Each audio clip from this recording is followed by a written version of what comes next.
ॐ भगवते वासुदेवाय। ॐ ज्ञानतिमिरिनाथस्य ज्ञानाञ्जनशलाकया चक्षुरुन्मिलितं येन तस्मै श्रीगुरुवे नमः। श्रीचैतन्यमनोभीष्टं स्थापितं येन भूतले स्वयं रूप कदा मह्यं ददाति स्वपदान्तिकम्। वन्देऽहं श्रीगुरु श्रीयुतपदकमलं श्रीगुरुं वैष्णवांश्च श्रीरूपं सागरजातां सहगना रघुनाथामृतं सजीवं साद्वैतं सावधूतं परिजनसहिता कृष्णचैतन्यदेवं श्रीराधा कृष्णपादान् सहगना ललिता श्रीविशाखान्वितांश्च नमो विष्णुपादाय कृष्णपृष्ठाय भूतले श्रीमते भक्तिवेदांत स्वामिनिति नामिने।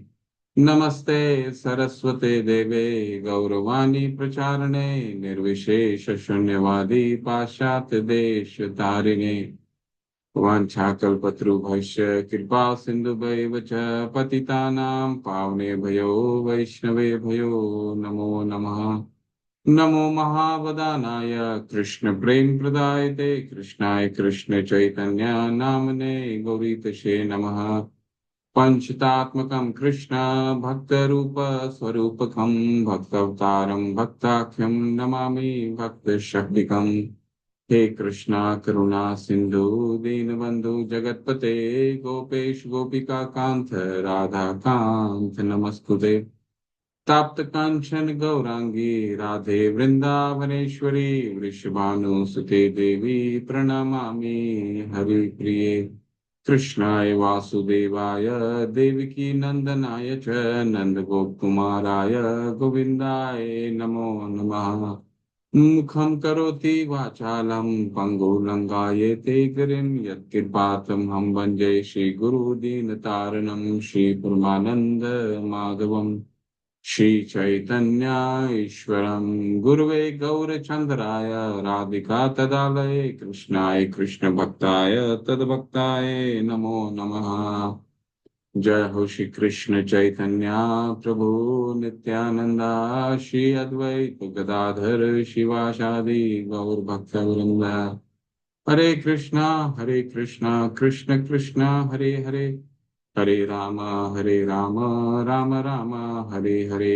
हरे कृष्णा कृष्ण कृष्ण हरे हरे हरे राम राम राम हरे हरे।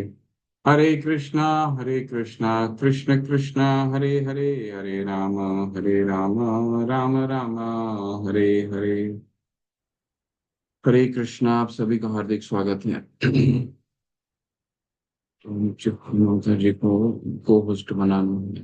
ओके। हरे कृष्ण। हरे कृष्ण।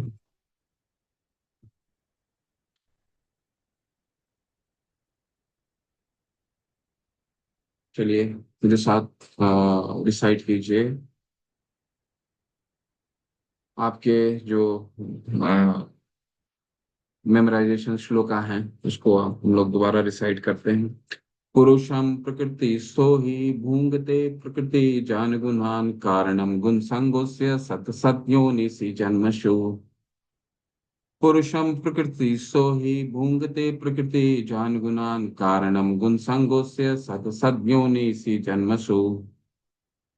जब तक ये हमारा तीसरा मॉड्यूल मॉड्यूल जब तक खत्म संपन्न हो जाता है तब तक ये सारे श्लोक हम सभी को स्मरण हो जाने चाहिए। हाँ। इसलिए मैं जब इसको रिसाइट कर रहा हूं तो आप भी म्यूट में ही रिसाइट कीजिए। उपदृष्टानुमंता च भर्ता भोक्ता महेश्वरः परमात्मेति चाप्युक्तो देहिनस्मिन् पुरुषः परः। उपदृष्टानुमंता च भर्ता भोक्ता महेश्वरः परमात्मेति चाप्युक्तो देहिनस्मिन् पुरुषः परः। मां च यो अव्यभिचारेण भक्ति योगन सेवते सह गुणान् संतीत्य तान् ब्रह्म भूयाय कल्पते। मां च यो अव्यभिचारेण भक्ति योगन सेवते सह गुणान् संतीत्य तान् ब्रह्म भूयाय कल्पते। ममैवांशो जीवलोके जीवभूता सनातना मनः षष्ठानि इन्द्रियाणि प्रकृतिस्थानि कर्षति। ममैवांशो जीवलोके जीवभूता सनातनः मनः षष्ठानि इन्द्रियाणि प्रकृतिस्थानि कर्षति। सर्वस्व चाहं हृदि सन्निविष्टो मत्तः स्मृतिर्ज्ञानमपोहनं च वेदैश्च सर्वारहमेव वैद्यो वेदान्तकृतवेद विदेव चाहं सर्वस्व चाहं हृदि सन्निविष्टो मत्तः स्मृतिर्ज्ञानमपोहनं च वेदैश्च सर्वा अहमेव वैद्यो वेदान्तकृतवेद विदेव चाहम् ब्रह्मभूत प्रसन्नात्मा न सोचति न कांक्षति समः सर्वेषु भूतेषु मद्भक्ते लभते पराम्। ब्रह्मभूत प्रसन्नात्मा न सोचति न कांक्षति समः सर्वेषु भूतेषु मद्भक्ते लभते पराम्। भक्त्या माम् अभिजानाति यावञ्च अस्मि तत्त्वतः ततो माम् तत्त्वतो ज्ञात्वा विशते तदन्तरम्। भक्त्या माम् अभिजानाति यावञ्च अस्मि तत्त्वतः ततो माम् तत्त्वतो ज्ञात्वा विशते तदन्तरम्। मन्मना भव मद्भक्तो मद्याजी माम् नमस्कुरु ममैवैष्यासि सत्यं ते प्रतिजानी प्रियोऽसि मे। मन्मना भव मद्भक्तो मद्याजी माम् नमस्कुरु ममैवैष्यासि सत्यं ते प्रतिजानी प्रियोऽसि मे।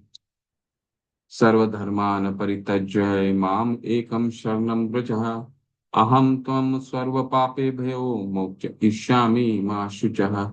सर्वधर्मान् परित्यज्य माम् एकं शरणं व्रज अहं त्वं सर्वपापेभ्यो मोक्षयिष्यामि मा शुचः। हरे कृष्ण। तो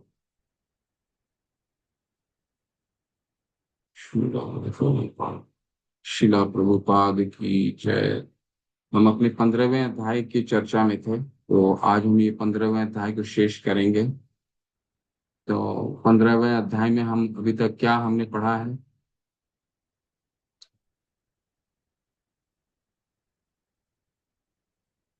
हमने अभी 1 से लेकर के 5 और स्थानांतरण, जीव का स्थानांतरण, ये 2 विषयों पे पहला विषय हमारा संपन्न हो गया।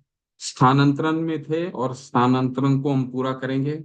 इसके बाद बहुत मुख्य भगवान का पुरुषोत्तम योग क्यों कहा जाता है, कि 12 से लेकर के 15 तक का में हम अध्ययन करेंगे, और अंत में सारांश, वेदांत सूत्र का सारांश। तो हम ये आज दोनों जो बचे हुए हमारे भाग हैं उसको संपन्न करेंगे। तो अब तक हमने क्या पढ़ा है? भगवान ने उल्टे वृक्ष को, पूरे भौतिक जगत को उल्टे वृक्ष के रूप में समझाया हमें। और ये उल्टे वृक्ष, जो उल्टा जो वृक्ष है वो क्या है? एक प्रतीकात्मक, एक उदाहरण के रूप में हमें बतलाया गया है कि ये जो भौतिक जगत है वो क्या है? ये वो आध्यात्मिक जगत का प्रतिबिंब है। ठीक है। और प्रतिबिंब, प्रतिबिंब क्यों दिखाया गया है? प्रतिबिंब, भगवान इस प्रतिबिंब के द्वारा हमें क्या बताने की कोशिश कर रहे हैं?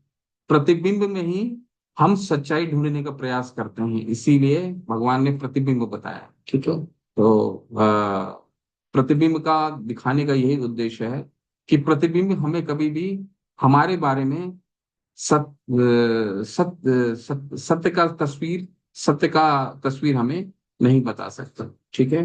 तो इस प्रतिबिंब रूपी वृक्ष में फंसे हुए हैं, तो इसको इसका निकलने का क्या उपाय है? निकलने का उपाय है असंग शस्त्रेण, भगवान बताते हैं असंग असंग शस्त्रेण दृढ़ेन छित्त्वा, यानी कि जिस भी वृक्ष में है, ये वृक्ष कहाँ से शुरू होता है? ये वृक्ष, ये 14 जगत जो भी है हम देख रहे हैं। 1 मिनट रुकिए थोड़ा सा।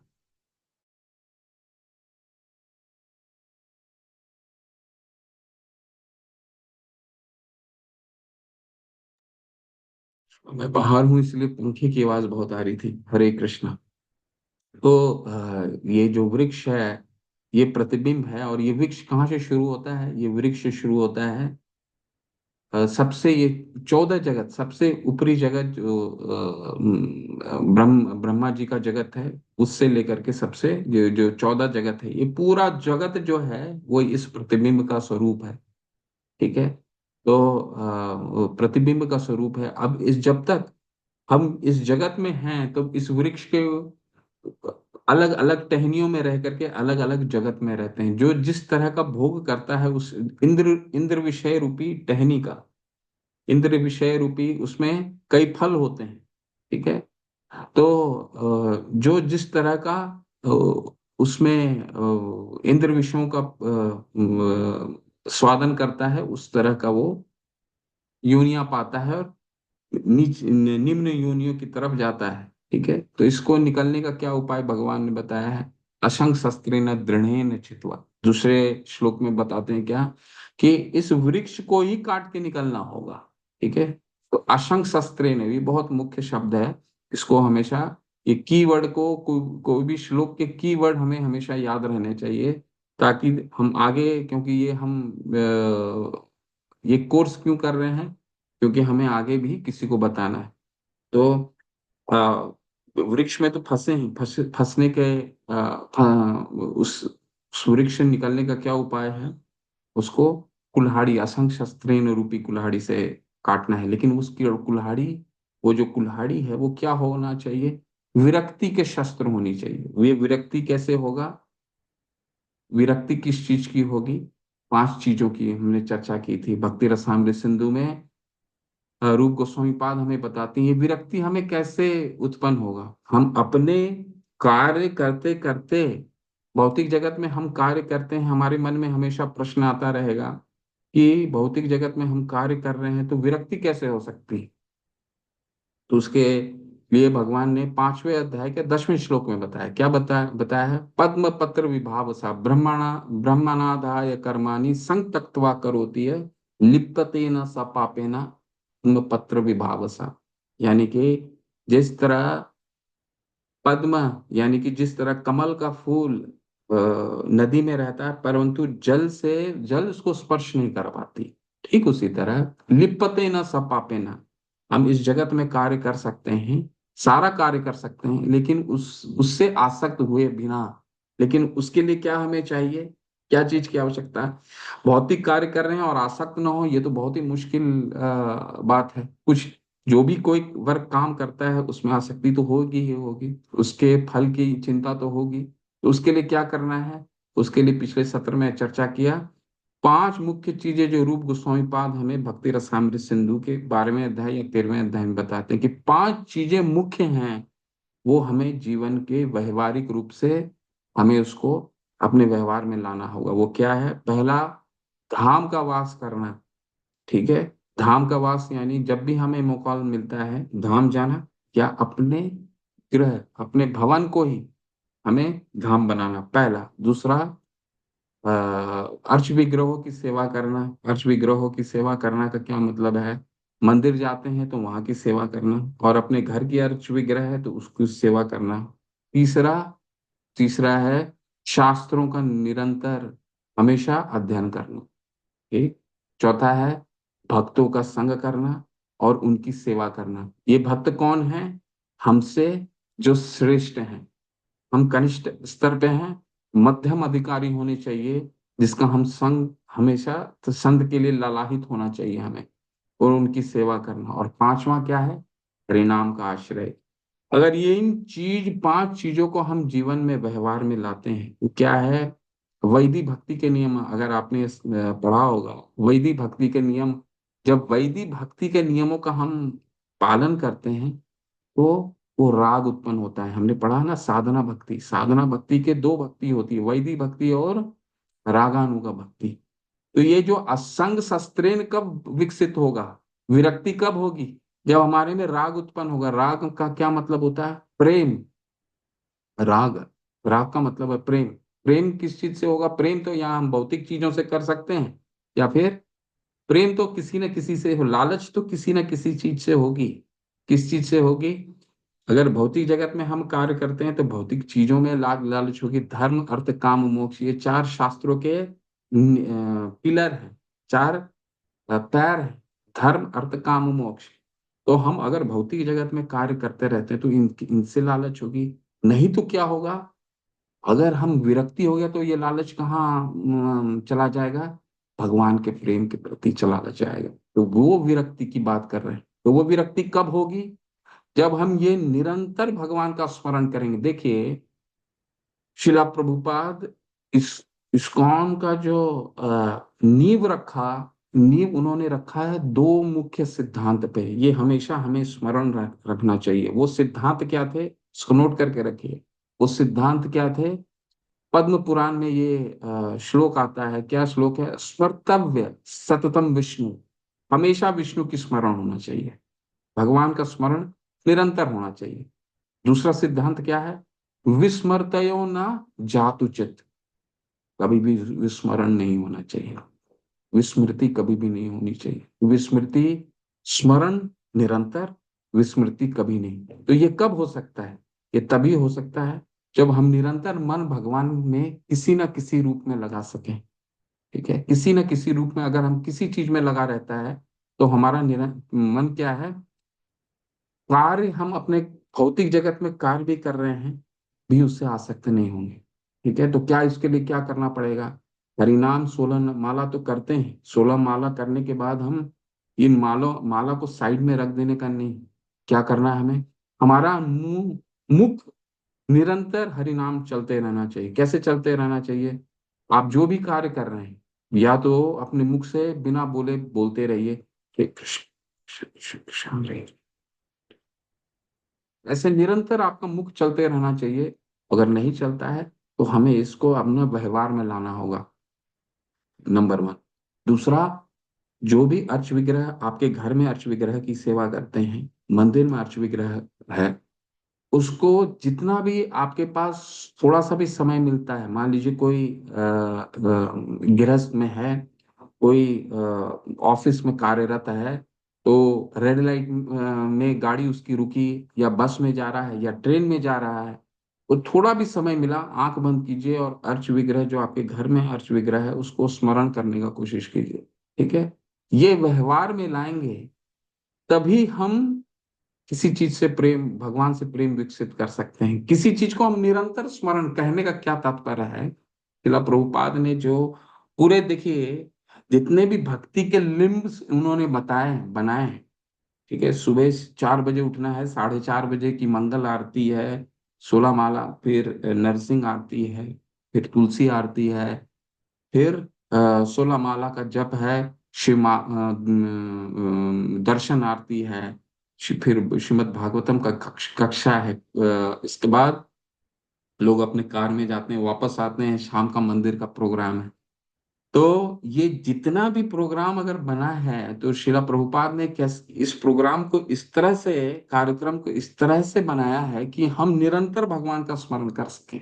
हमें, हमारे पास दूसरे चीजों को सोचने का समय नहीं। तो सिद्धांत, ये दो सिद्धांत जो हैं वो बहुत महत्वपूर्ण है। स्मर्तव्य सततम विष्णु, विस्मृतयो न जातुचित। हमेशा स्मरण रखना है भगवान का, और विस्मृति कभी नहीं होनी चाहिए।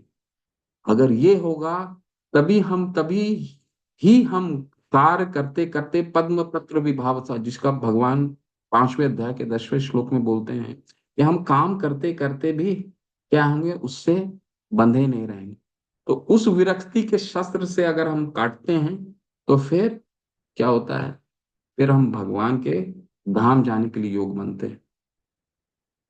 ठीक है, तो इसका हमने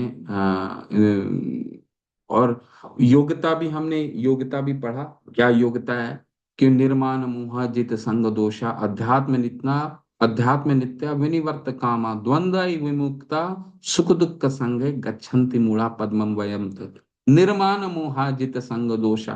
देखिए, जो भी प्रोग्राम, जो पांच जितना जिन चीजों का हमने चर्चा किया, अगर ये दृढ़ता से इनका हम पालन करते हैं तो हम किसी चीज, निर्माण मोह का क्या मतलब हो गया है, जो हम भौतिक चीजों में मोह ना रखें।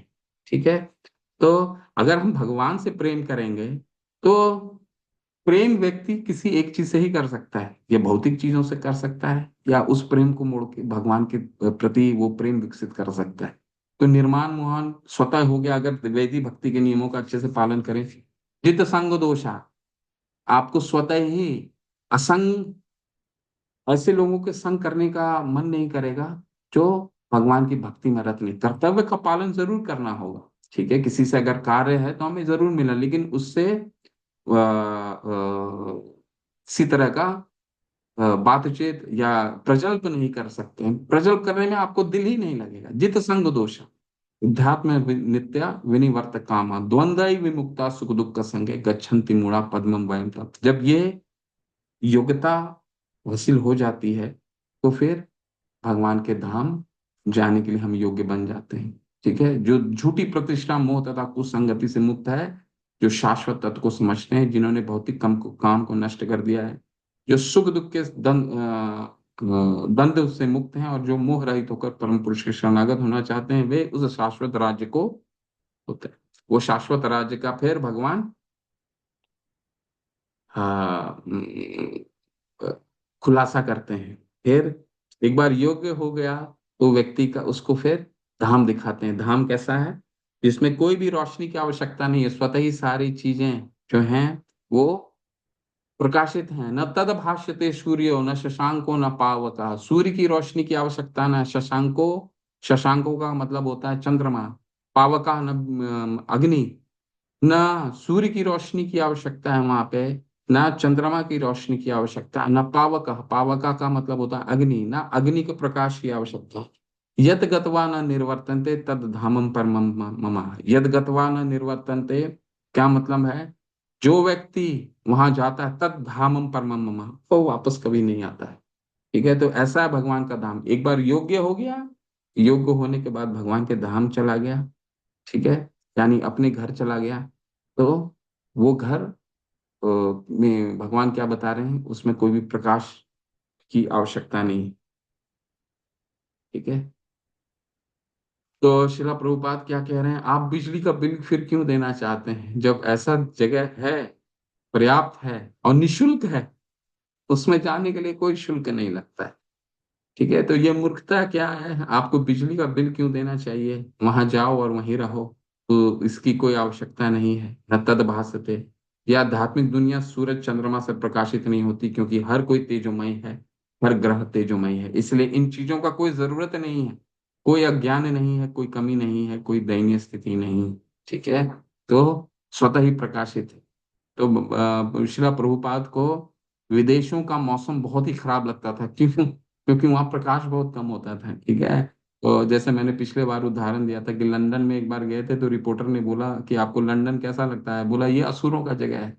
जैसे महाभारत में जब दुर्योधन का जन्म हो रहा था, तो क्या विवरण आता है कि काले बादल छा गए, बिजली कड़कने लग गई।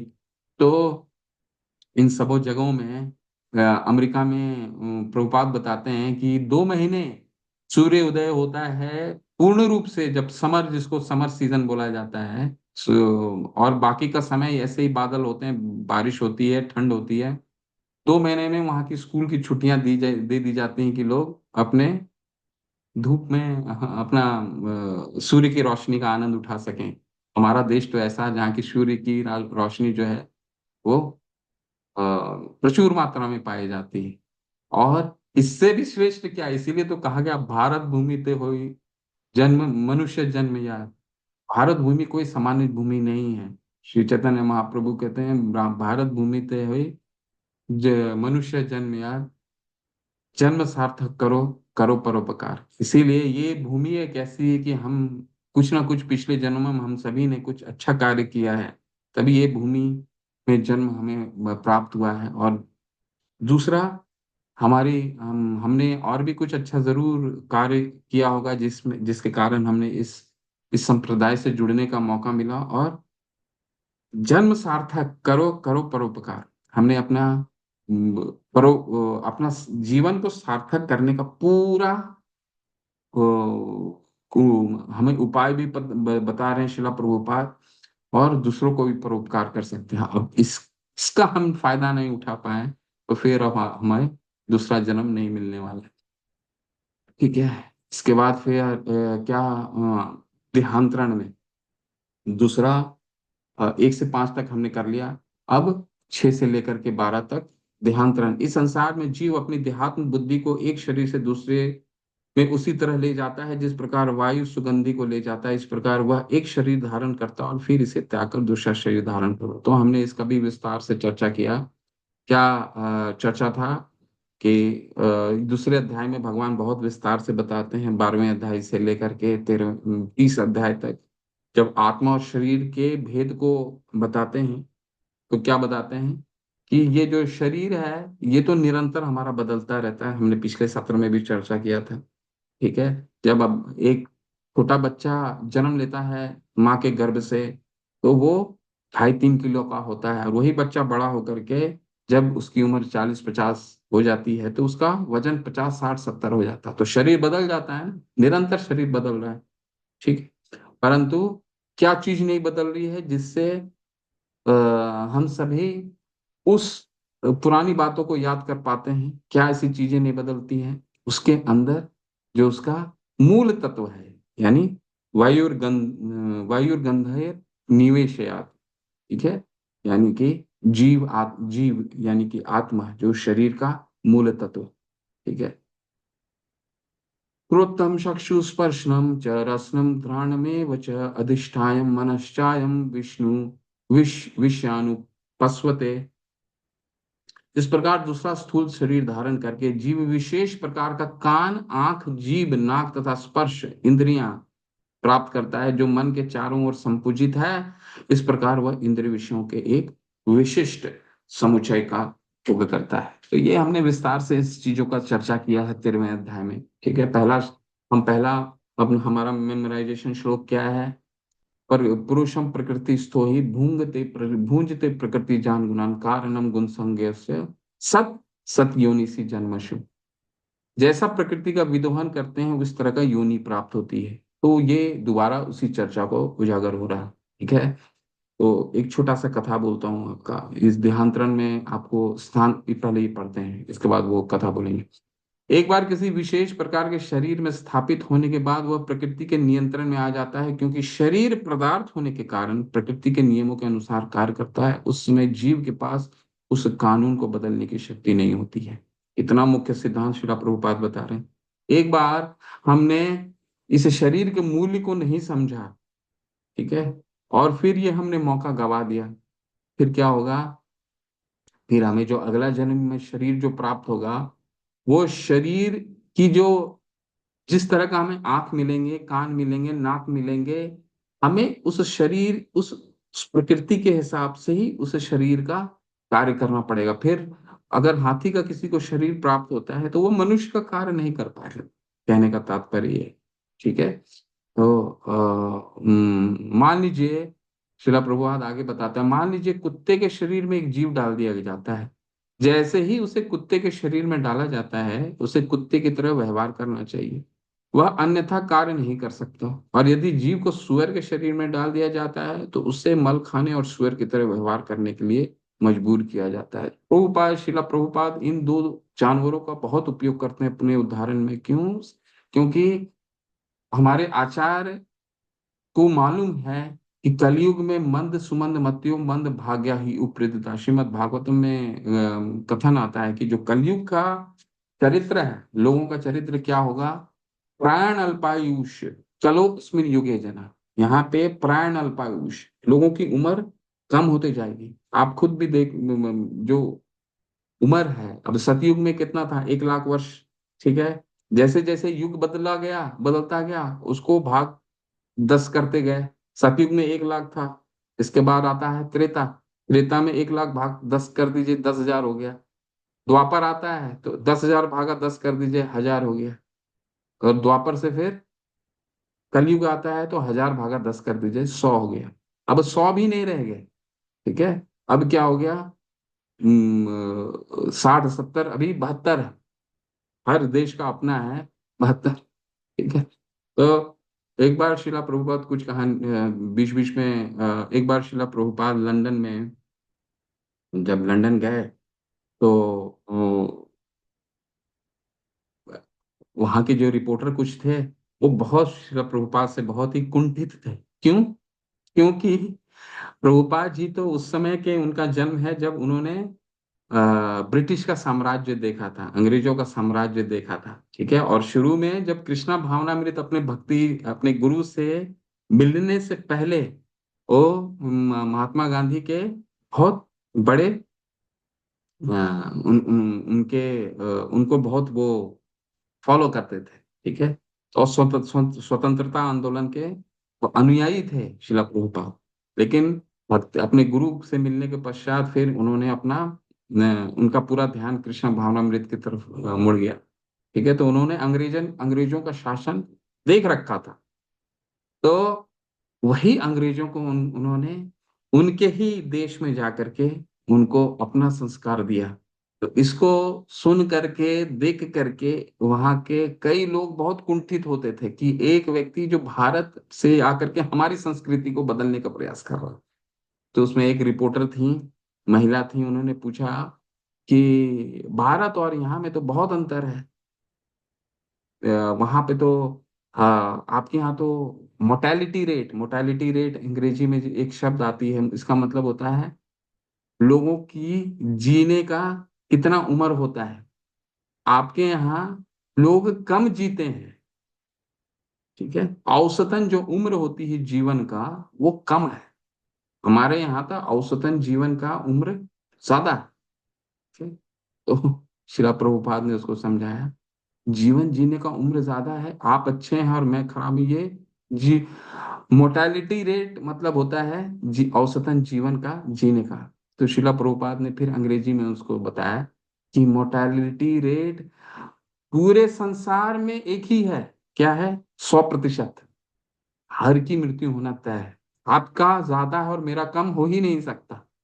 मोर्टेलिटी रेट 100% होता है।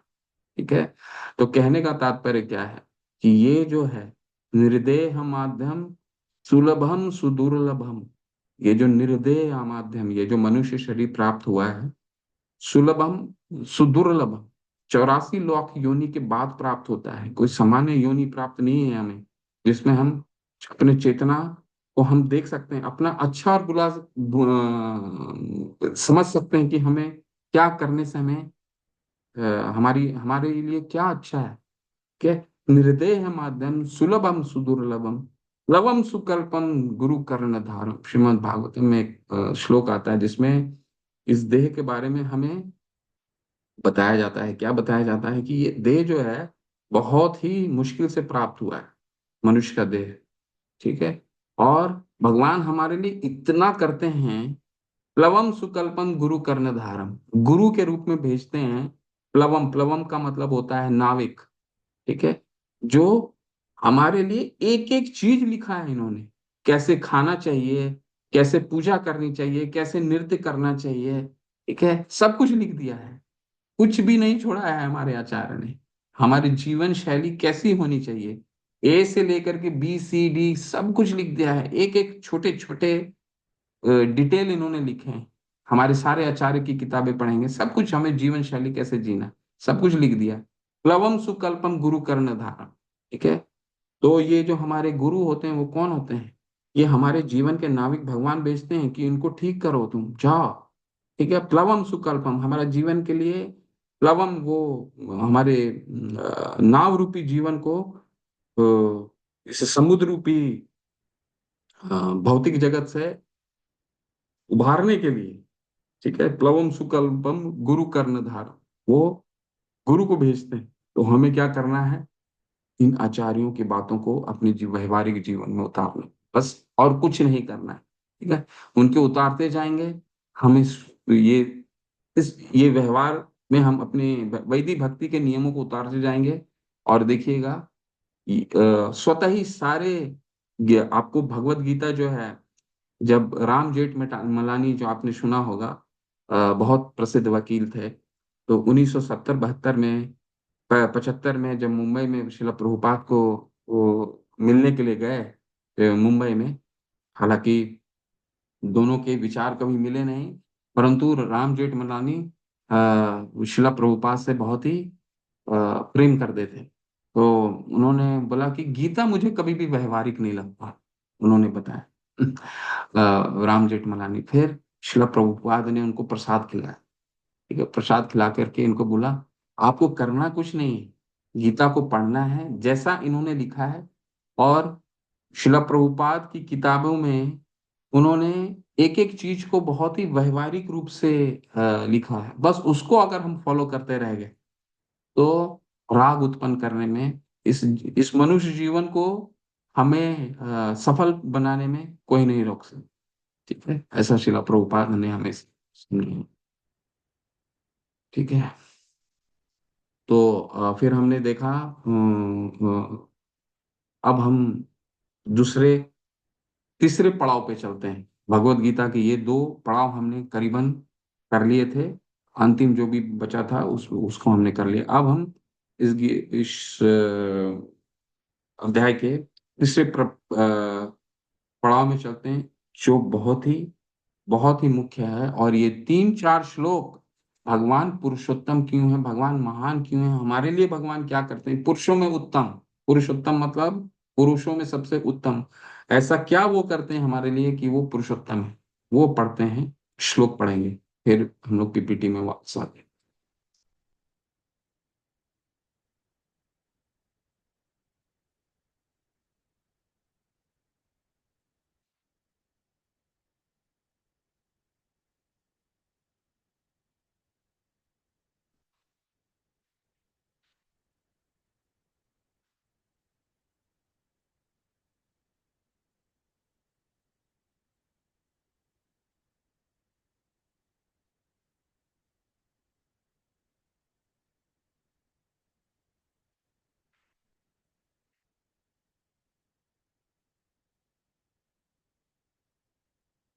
और मुख्य सिद्धांत पढ़ लेते हैं, इसके बाद फिर हम 12वें श्लोक में जाएंगे। देखिए, अ, ये अपने आप भगवत गीता में जो जो मैंने अंडरलाइन किया है या हाईलाइट किया है, अपनी भगवत गीता में आप अंडरलाइन कर लीजिए। श्लोक संख्या 9 में बहुत मुख्य सिद्धांत हैं जो अंडरलाइन शब्द है। क्या है? वास्तविक चेतना तो कृष्ण भावनामृत है, अतः जब कोई कृष्ण भावनामृत में स्थित होता है तो वह शुद्धतर जीवन बिताता है। ठीक है। ये आवश्यक नहीं है कि उसे पुनः मनुष्य शरीर प्राप्त हो, और कुत्ता बिल्ली सूकर देवता या 84 लाख योनियों में से कोई भी रूप प्राप्त कर सकता है। इसीलिए हमें क्या करना है, जो जीवन प्राप्त हुआ है उसका उसको मूल्य को समझना है। इसके बाद अगले श्लोक में क्या शिला प्रभुपाद क्या मुख्य सिद्धांत रहते हैं। इसके लिए पर्याप्त ज्ञान ज्ञान की आवश्यकता होती है, जिसे प्रमाणिक गुरु से भगवत गीता तथा अन्य ऐसे ही ग्रंथों को सुनकर समझा जा सकता है। तो हमने क्या चर्चा किया है कि प्लवम सुकल्पम गुरु कर्ण धारम, बस गुरु जो है हमारे कोई सामान्य पुरुष नहीं होते। उनके दिए हुए जो भी उन्होंने फॉर्मूला दिया है, जैसे 5 सिद्धांत हमने चर्चा किया, रूप गोस्वामी पाद ने भक्ति रसामृत सुंदर दिया है। अगर वो 5 चीजों को हम जीवन में उतारते हैं तो हमें जीवन में उतारना है। ऐसे व्यक्ति जो काम तथा इच्छा के कारण निरंतर मूर्ख बनते रहते हैं, अपने शरीर पर परिवर्तन तथा विशेष शरीर में अपने वास को समझने की सारी शक्ति खो बैठते हैं, वे इसे नहीं समझ सकते। किंतु जिन्हें आध्यात्मिक ज्ञान हो चुका है, वे देखते हैं कि आत्मा आत्मा शरीर से भिन्न है, और वह आत्मा अपना शरीर बदलने पर विभिन्न प्रकार से भोगता रहता है। तो एक बहुत सुंदर कथा आता है श्रीमद् भागवतम में, आप में से कितने लोगों ने सुना है? चाहे राजा चित्रकेतु की कथा। राजा चित्रकेतु कितने लोग जानते हैं? कथा किसी को कोई स्मरण है, कोई जानता है राजा चित्रकेतु की कथा? उसका छोटा सा मैं बताऊंगा। हरे कृष्णा प्रभु जी, पंचम प्रणाम। जी, हरे कृष्णा। माता अनम्यूट कीजिए, हम बता रहे थे। हरे कृष्णा प्रभु जी, हरे आवाज आ रही? कृष्ण। जी जी जी, मैंने जी। कथा पढ़ी है प्रभु जी, सुनी भी है, पढ़ी भी है। हम्म, राजा चित्रकेतु की 1 करोड़ रानियां थी, लेकिन किसी के भी कोई संतान नहीं थी। अन्य में वो संत महात्मा ऋषि आते हैं और उनको एक प्रसाद दिया जाता है, और खीर पाकर वो रानी गर्भवती होती है, संतान प्राप्ति होती है। लेकिन जो भाग्य में नहीं, उसको प्राप्त करना की जिद हट करना अच्छी बात नहीं है। अंत में वो संतान को अन्य रानियों ने जहर देकर मार दिया, और तब नारद जी आते हैं तो आगे की कथा बताई जाती कि इस संसार में कोई किसी का नहीं है, ना तो कोई किसी का पुत्र है, ना कोई पत्नी है, ना माता पिता है। बाद में नारद जी उस बच्चे को जीवित करते हैं। बच्चा जीवित होकर बताता है कि आप इस जन्म में मेरे माता पिता हैं, लेकिन पूर्व जन्म में आप मेरे माता पिता नहीं थे। तो हर जन्म अलग अलग योनियां मिलती हैं, इस जन्म में तो माता पिता हैं और अन्य जन्म में नहीं थे। प्रभु जी, मुझे फीवर है, ज्यादा बोल नहीं पा रही हूँ, शॉर्टकट में मैंने थोड़ा सा बता दिया है। हरे कृष्णा प्रभु जी। हरि बोल। बहुत सुंदर। बिल्कुल माता ने संक्षेप में सब कुछ बता दिया। तो ये कथा माता ने सब कुछ चंदन प्रभु, आप क्या कहना चाहते हैं प्रभु? बहुत हरे सुंदर कृष्णा माता प्रभु ने। जी। हरे कृष्णा। प्रभु जी, जैसे माता जी ने बताया, जब नारद मुनि आए तो उन्होंने बच्चे को जिंदा किया, तो उन्होंने चित्रकेतु थे, उन्होंने बोला मेरा बेटा मेरा बेटा। तो उन्होंने बोला कौन से जन्म के पिता है आप मेरे?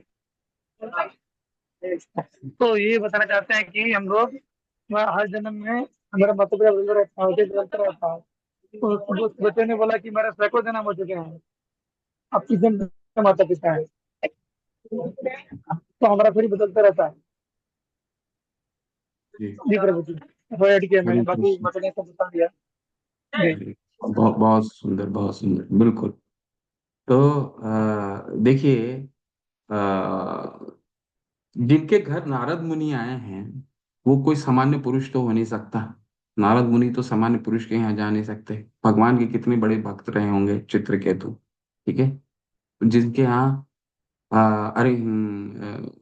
नारद मुनि गए। ठीक है। और उनके कथन अनुसार उन्होंने वो सब कुछ किया जो राजा चित्रकेतु चाहते थे। ठीक है। उनको पुत्र दिया। पुत्र के, क्योंकि उनके पुत्र में उनके जीवन में पुत्र नहीं, का सुख नहीं था। तो पुत्र भी दिया। पुत्र की किसी तरह से मृत्यु हो गई, माता ने समझा दिया क्यों कैसे मृत्यु हुई। और उस पुत्र के विलाप से इतने दुखी हो गए कि नारद मुनि ने दोबारा उस पुत्र के शरीर पे एक जीव को डाला। और जीव ने, जैसे प्रभु ने समझाया या माता ने बताया, क्या जीव ने माता पिता को पहचानने से भी इनकार कर दिया। कहने का मतलब क्या है? क्यों, ये बहुत सुंदर श्लोक है, वो श्लोक पे नहीं जाएंगे आज। तो कहने का मतलब ये है कि ये मनुष्य का जीवन जो है बहुत ही महत्वपूर्ण है। और राजा की चित्रकेतु के कथा से हम ये समझ सकते हैं कि अगर हम इस जीवन का मूल्य को नहीं समझे, ठीक है, नारद मुनि ने भी यही समझा है, जीवन का मूल्य को नहीं समझे तो हमें फिर ये दूसरा जन्म भी नहीं मिलेगा। ठीक है। अब हम इसके तीसरे पड़ाव पे चलते हैं, क्या है? भगवान पुरुषों में उत्तम क्यों है? ठीक है। भगवान हमें हमारी किस तरह मदद करते हैं? तीन तरीके से भगवान हमारी मदद करते हैं। हमारे लिए क्या करते हैं भगवान? ब्रह्मांडीय स्तर पे, ब्रह्मांड स्तर पे भगवान कैसे करते हैं वो देखिए। यत आदित्य गतम तेजो जगत भास्यते अखिलम, यच चंद्रामसी चचाग्नो ततेजो विधि मामकम। सूर्य का तेज जो सारे विश्व के अंधकार को दूर करता है मुझसे ही निकलता है। चंद्रमा तथा अग्नि के तेज भी मुझसे उत्पन्न होते हैं। ठीक है। तो भगवान ब्रह्मांडीय स्तर पे हमारे कैसे मदद करते हैं, देखिए कुछ मुख्य सिद्धांत शिला प्रभुपाद ने क्या लिखा है। अज्ञानी मनुष्य को यह नहीं समझ पाता कि यह सब कुछ कैसे घटित होता है, लेकिन भगवान ने यहाँ पर जो कुछ बतलाया है उससे समझकर ज्ञान प्राप्त किया जा सकता है। प्रत्येक व्यक्ति सूर्य, चंद्रमा, अग्नि तथा बिजली देखता है, उसे यह समझने का प्रयास करना चाहिए कि चाहे सूर्य का तेज हो या चंद्रमा, अग्नि तथा बिजली का तेज, ये सब भगवान से ही उद्रेक। हम इन सब चीजों को, हमें ऐसा लगता है कि हमें हमें जो जीवन प्राप्त हुआ है, इन सब चीजों, ये चीजें तो गारंटेड हैं। क्या सुबह अगर हमारी आंखें खुलती हैं तो सूर्य का चमकना, सूर्य उदय होना वो निश्चित है। ठीक है। चंद्रमा का शाम को चंद्रमा की रोशनी आना तय है। क्यों? परंतु हम ये नहीं सोचते हैं कि भगवान इन दो चीजों का हमारे जीवन में कितना मूल्य है। सूर्य की रोशनी, मान लीजिए किसी दिन, एक कल्पना करके देखिए कि सूर्य की रोशनी किसी दिन उदय ना हो सुबह, तो हमारा पूरा दिन कैसा रहेगा? मान लीजिए किसी भी क्षेत्र में बहुत घना बादल रहता है पूरे दिन में, ठीक है, उसका पूरा दिन कैसा लगता है। इसीलिए शिला प्रभुपाद ने लंदन के वातावरण को क्या कहा, ये असुरों का वातावरण है, जहाँ पे हर समय बादल होता है, हर समय काले बादल होते हैं। तो सूर्य का प्रकाश हमारे जीवन को कितना पोषण देता है, हमारे जीवन के लिए कितना उपयोगी है, ये भगवान हमारे ब्रह्मांडीय स्तर पे हमारे लिए करते हैं। चंद्रमा की रोशनी, मान लीजिए किसी रात्रि में चंद्रमा की रोशनी नहीं प्रकट होती है, तो वो रात्रि कैसा अंधकारमय रहता है ना। तो ब्रह्मांडीय स्तर पे हमें भगवान सूर्य और चंद्रमा की प्रकाश देते हैं। सूर्योदय के साथ ही मनुष्य के कार्यकलाप प्रारंभ हो जाते हैं। वे भोजन पकाने के लिए अग्नि जलाते हैं और फैक्ट्रियां चलाने के लिए भी अग्नि जलाते हैं। अग्नि की सहायता से उनके कार्य किए जाते हैं। अतएव सूर्योदय, अग्नि तथा चंद्रमा की चांदनी जीवों के अत्यंत सुहावने लगते हैं। उनकी सहायता के बिना कोई जीव नहीं रह सकता। अतएव यदि मनुष्य यह जान ले कि सूर्य, चंद्रमा तथा अग्नि का प्रकाश या तेज भगवान कृष्ण से उदित हो रहा हो, उसमें कृष्ण भावनामृत का सूत्र प्राप्त हो जाता है। चंद्रमा का प्रकाश से सारी वनस्पति पोषित होती है, ठीक है। तो कितना सुंदर सिद्धांत है। हमें बस समझने की, देखिए भगवान को हम हर जगह देख सकते हैं। छठे अध्याय में भगवान बताते हैं क्या, कि भगवान का भक्त मेरी शक्ति को हर जगह देख सकता है। भगवान ने सातवें अध्याय में अपने शक्ति का क्या बताया है, कि मेरे जल जल का स्वाद मेरी शक्ति है, ठीक है। तो हर चीज में विज्ञान तो क्या कहता है, विज्ञान जल के स्वाद को स्वादहीन बताता है। परंतु अगर हमें प्यास लगी हो, तो उस समय कोई और भी चीज अगर पीने की कोशिश करें तो उससे तृप्ति नहीं मिलती। तृप्ति आप जल पीजिएगा तभी तृप्ति होगी। तो तृप्ति एक स्वाद है, जिसको विज्ञान क्या कहा जाता है, विज्ञान क्या कहता है, जल टेस्टलेस है, ओडरलेस है, यानी उसमें स्वाद नहीं होता, उसका अपना कोई स्मेल नहीं होता। भगवान कहते हैं वही तृप्ति जो है वो मैं हूँ। तो बस हमें समझने की, अगर हम भगवान की भक्ति दृढ़ता के साथ करते हैं, सुबह उठते हैं, तो हमें पता चलता है कि सूर्य का उदय, चंद्रमा का प्रकाश हमारे लिए कितना, जीवन के लिए कितना महत्वपूर्ण है, ठीक है। इसके देखिए आगे और क्या भगवान करते हैं। गाम अवश्य च भूतानि धार्यम अहम ओजसा पुष्णामि चौषधि सर्वा सोमो भूत्वा रसात्मक। गाम अवश्य च भूतानि धार्यम धार्यम अहम ओजसा। पहला तो वो सूर्य और चंद्रमा की रोशनी देते हैं ब्रह्मांडीय स्तर पे, ठीक है, जो हमारे जीवन को कितना पोषण देता है। दूसरा क्या करते हैं भगवान, कामवश्य च भूतानि, सभी लोगों को धार्यम अहम ओजसा, भगवान इस ब्रह्मांड में उसको उस तरह उसके अपने ग्रह के अनुसार उसकी स्थिति को उस तरह वो स्थानांतरित करते हैं, ताकि वो उसी तरह चलता रहे। क्या अब कहने का क्या मतलब है, कि सूर्य के पृथ्वी पृथ्वी चंद्रमा, जितने भी ब्रह्मांड में आप चीजों को देख रहे हैं, वो अपने ग्रह में उसी तेज से, उसी गति से हर समय चलता रहता है। मान लीजिए पृथ्वी की गति और तेज हो जाए तो क्या होगा, विज्ञान अगर क्या बताता है, अगर पृथ्वी की गति तेज हो जाए तो क्या हो जाएगा, आपका दिन और रात जल्दी होने लगेगा। आपके आपके पूरे पृथ्वी में आंधी तूफान इतनी आने लगेगी कि जीवन बहुत मुश्किल हो जाएगा। और अगर और इसको इसकी गति को भगवान अगर और इसको कम कर दे तो क्या हो जाएगा, क्या हो जाएगा, दिन और रात और बड़े हो जाएंगे, जिसके कारण ठंड और गर्मी बहुत तेज हो जाएगी, जीवन और जीना मुश्किल हो जाएगा। तो भगवान क्या करते हैं, देखिए इसका उदाहरण बहुत अच्छे से हम समझने का प्रयास करेंगे। इस प्रकार सारे लोग शून्य में तैर रहे हैं, ये सब उसमें उसमें उनमें भगवान की परम शक्ति के प्रवेश के कारण है, ठीक है। सब अपनी गति में घूम रहे हैं। ये कहाँ से हो रहा है, क्या ऑटोमेटिक हो रहा है। कई कई पंथ के लोग बोलते हैं ये तो सूर्य, सारे ग्रह अपने नक्षत्र में है, अपने स्थिति, अपने ऑर्बिट में घूम रहे हैं, क्योंकि ये ऑटोमेटिक है।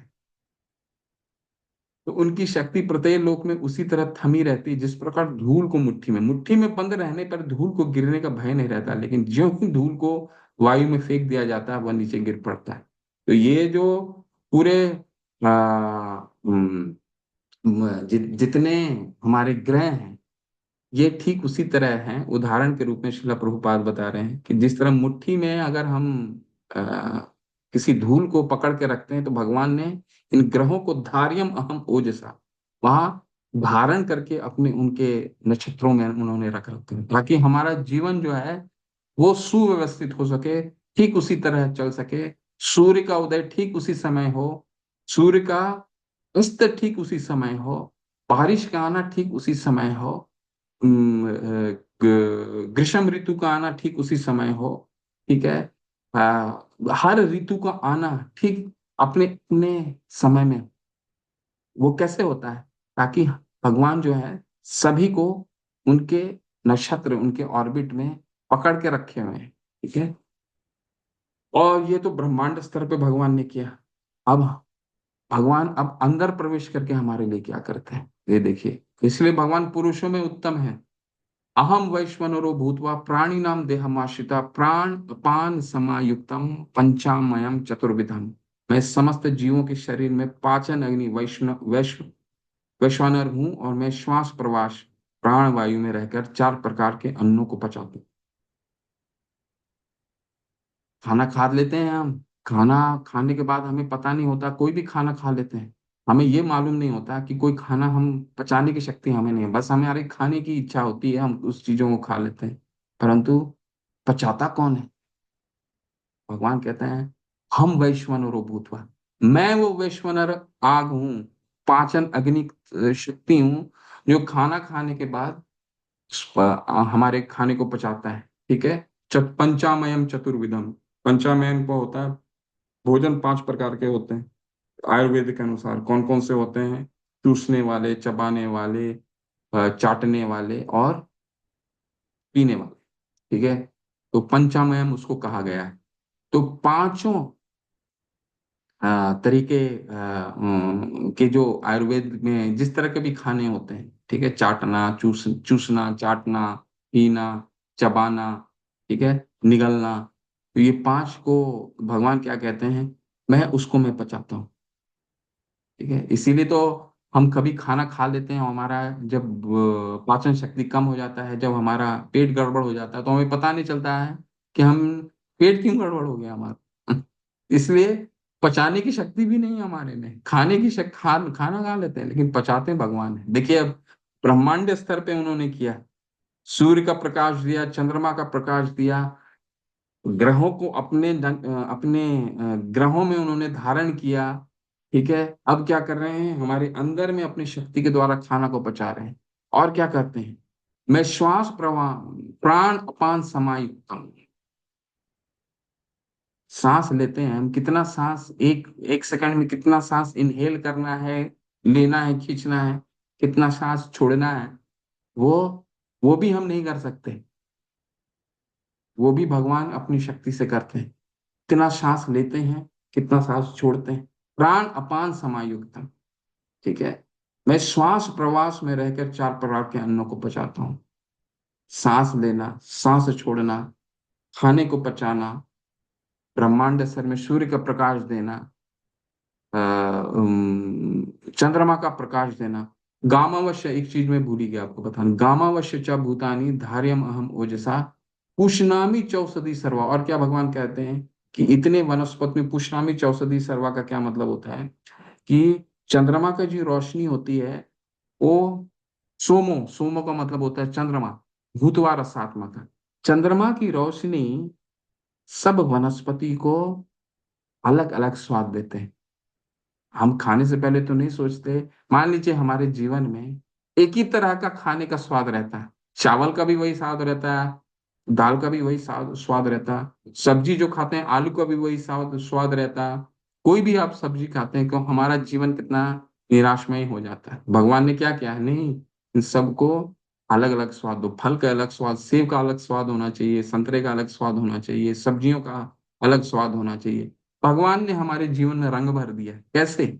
सोमो भूतवा रसात्मा का, चंद्रमा की रोशनी से सारी वनस्पतियों का अलग अलग स्वाद हो जाता है।